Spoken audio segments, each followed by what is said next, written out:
Hey everyone, welcome back to GoodKnitKisses. I'm your host Kristen, and today we are working on mitered squares, but they're not knit or loom knit or crocheted or anything. They are woven. Ta-da! So we are working on more of our woven pot holders, and today I'm bringing to you a preview of tomorrow's tutorial video. Tomorrow's tutorial video will have our next loom knitting pot holder. So we're doing one pot holder a month in our loom knitting series, and that is coming out every Saturday is when we have our videos. So once a month, just kind of a different day of the month. It's not always the same day, but basically every month we have been coming at you with different pot holders, and this month is going to be, so we're starting in March, so this month is going to be, it's mitered square. It looks like our striped miters, mitered squares, that if you saw our loom knitting squares or our needle knitting mitered squares, but these are woven. So these are woven with the CinDwood loom. Of course, you might not use these bright, vibrant colors. Bright, vibrant. I don't know why I said that. I guess they're full of fiber, so they're vibrant. That's a new word. Anyway, they're reversible. I love it. They look great. You know, the difference with these, okay, so when you knit and you work your knit rows and everything, the one side of it looks great, and if you color change, it looks really great. But when you flip it to the other side when you're knitting, it doesn't look so great because it has that little blip of color, you know, like where you change the color. And so these are actually really cool because they don't have that problem. So you see the color zigging up this way, but when I flip it, it goes the opposite angle. You'd think that maybe you would see it like reversed, and then the angle is, look at that. So the angle's like this, and now the angle's crisscrossed. It's like your mind's blown. So it doesn't follow the rules of knitting. And so I thought this was a cool one to do. I think this would be fun in a project. So, and also, yeah, vibrant. Cheryl likes that. I think we're going to start calling it that. Home of the vibrant colors. My hair is vibrant. See with my purple, you can see it today. It's so funny. People always notice the purple in my hair, like really close to the end of when I need to get it done. In fact, today I'm getting my hair done. So, yeah, sorry, this is not natural.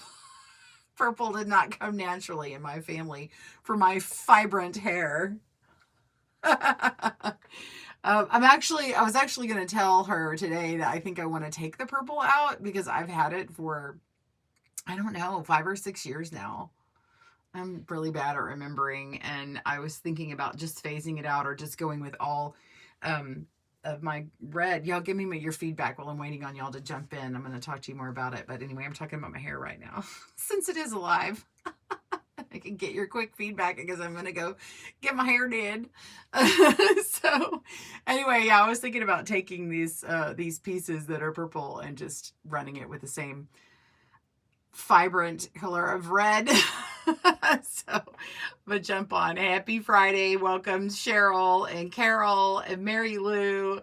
Good morning. Good morning. Hi, Alicia. I can't believe you forgot about the live stream today. Girl, I was late to the live stream. I was late to my own live stream. I was having a taxes conversation with my husband, and I was like, oh, I gotta go. So I was late. Not you.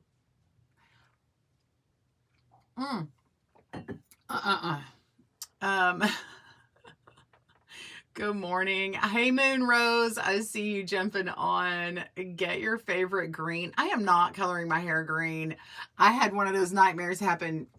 I grew up mainly as a blonde, and I had one of those times where, you know, I think I went to there's a lake out here called Burgers Lake, and my hair was like green after it or something. I don't know. It was weird.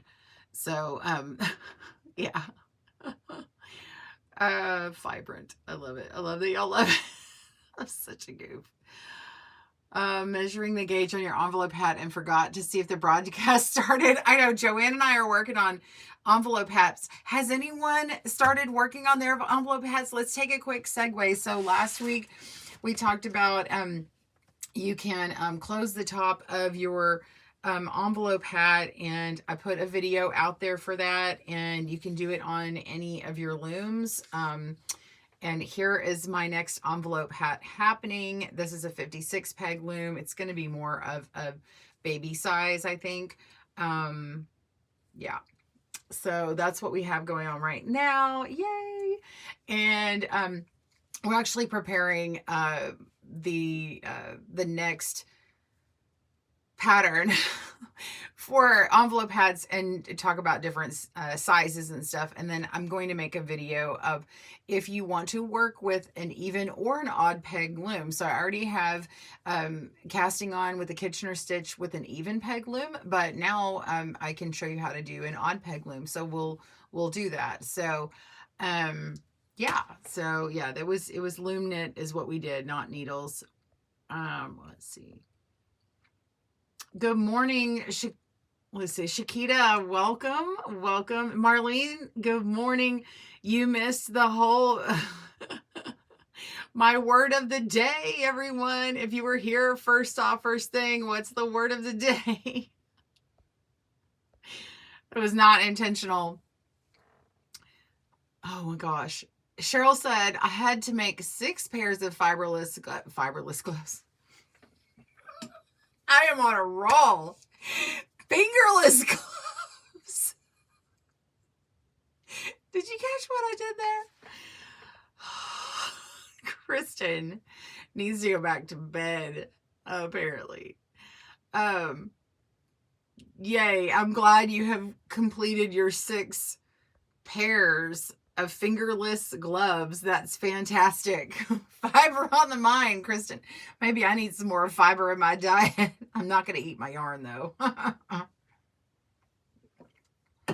It's fiber-tastic.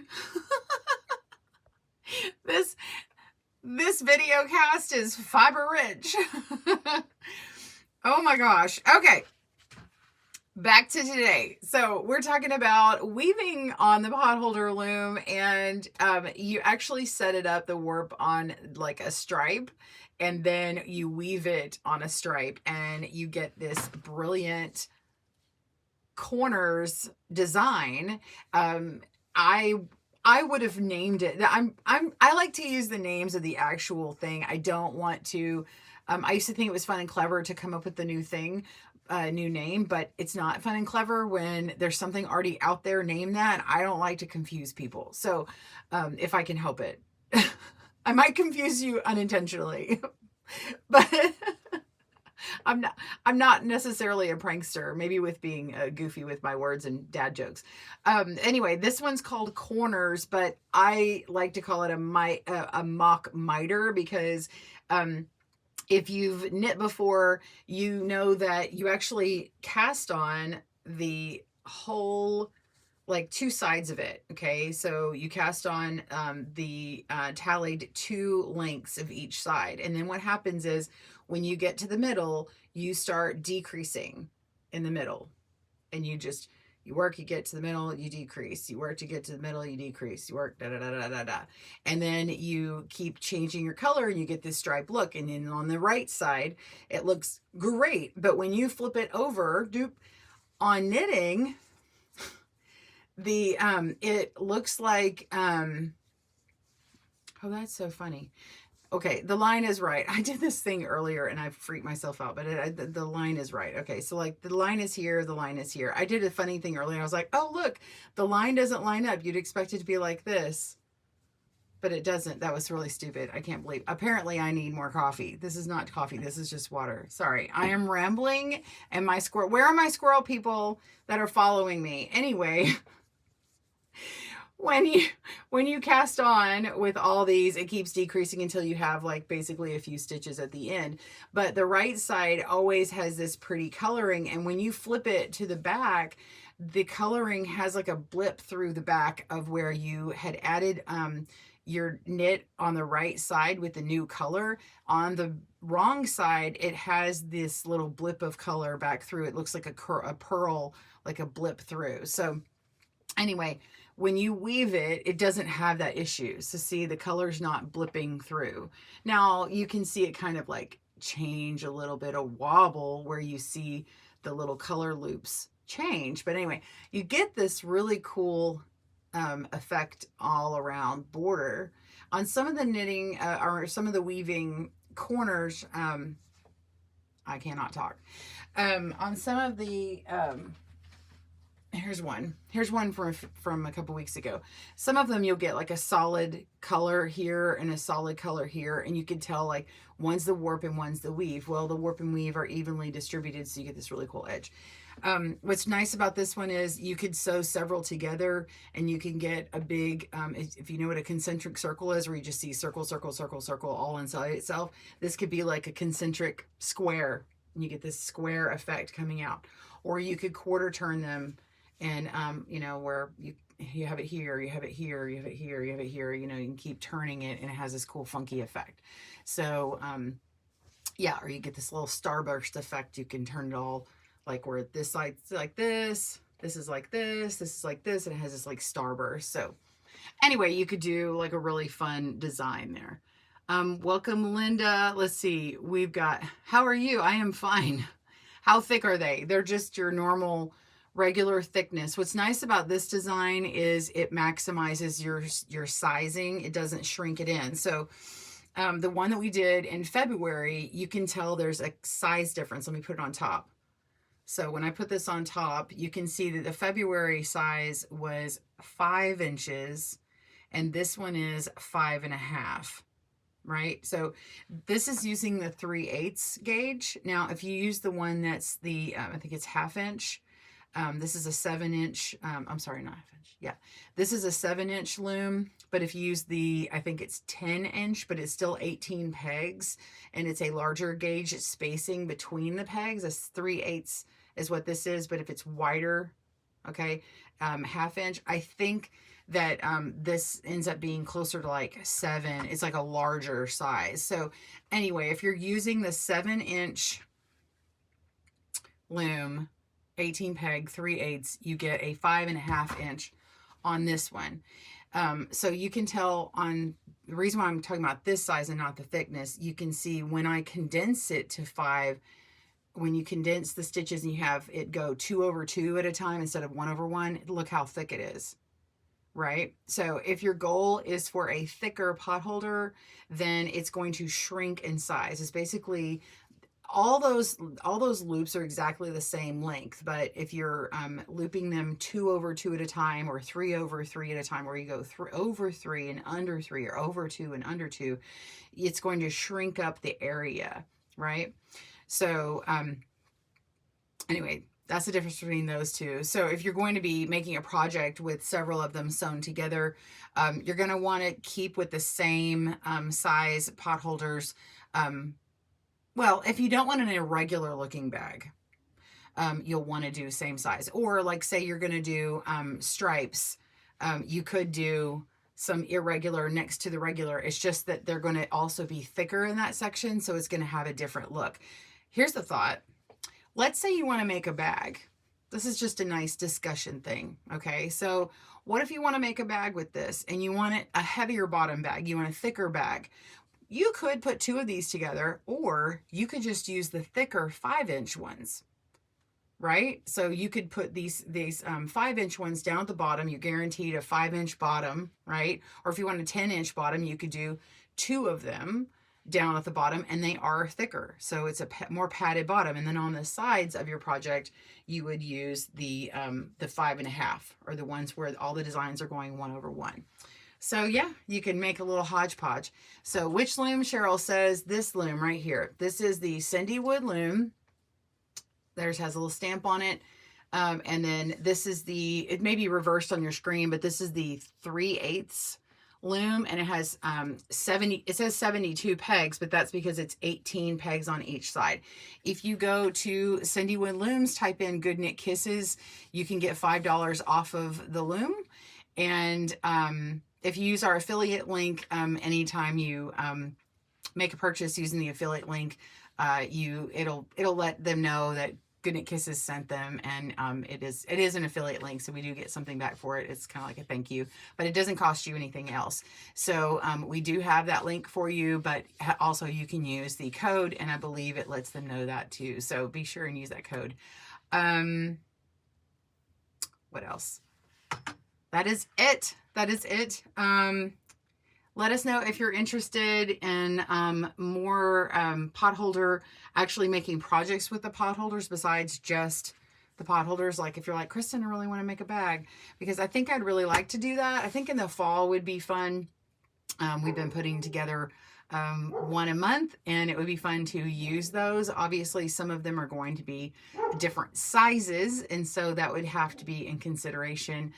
We might duplicate some of these other ones. So anyway, this is just something that I've been kind of having in the back of my head of making. I think we did talk about making a bag on one of these other podcasts. So anyway, oh yeah, I want a good bag for the beach going and gear. Yeah, you could make a bag. And if you're going to the beach, you know, you might want to, I don't know, it just depends on what you're wanting to put in your beach bag. You might want 2 of them. I don't know. They are going to be heavier bags because they are going to be made out of cotton, and they are thicker, but they're going to be washable, and they're going to be really durable. You know, they're not plastic. So they are going to absorb things, but yeah, I think it's better than using a bunch of plastics. So yeah, yeah, at least 2 bags, Cheryl says. All right, Moonrise, it's good to see you. I think they're headed out too. Anyway, I'm glad you guys came to see me. It is a fiberistic day. What was our word that we said again?